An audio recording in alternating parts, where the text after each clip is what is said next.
అందరూ ఎలా ఉన్నారు? అందరూ బాగున్నారా? మేము కానీ బాగున్నాము. ఈరోజు మా ఇంట్లో ఒక విచిత్రం జరిగింది. ఏంటంటే ఇది వచ్చేసి తెల్లదోసన చెట్టు. చాలా రోజుల నుంచి పూలు బాగానే పూస్తుంది.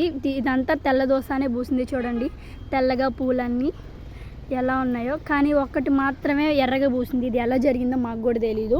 మామూలుగా తెల్లదోస అని ఎర్రదోస అని పూలు ఎలా పూస్తుంది? రెండు చెట్లు వేస్తేనే. సో మీరు క్లియర్గా చూడొచ్చు. ఇదంతా ఒక చెట్టే, చూస్తున్నారు కదా.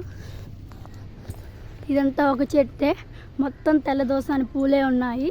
ఇవి మా పక్కన చెట్లు. కానీ ఫస్ట్ టైం ఇక్కడ చాలా రోజులుగా పూలు కోసి నేను దేవుడికి పెడుతున్నాను. కానీ ఫస్ట్ టైం దీనికి ఒక ఎర్ర దోసని పూలు పూసింది. చూపిస్తాను, వచ్చేయండి. ఇదండి, నాకైతే చూడంగానే భలే ఆశ్చర్యంగా అనిపించింది. ఇన్ని తెల్లదోసని పూలు ఉండగా ఇది ఒకటి ఎలా పూసిందంటారు? ఇది ఎలా జరిగిందో మాకు కూడా తెలీదు. మీకేమైనా తెలిస్తే కామెంట్ చేయండి. Okay friends, bye. ఇది ఎలా జరిగిందో కంపల్సరీగా మీకు తెలిస్తే కామెంట్ చేయండి. Like, share, subscribe friends. Thank you for watching.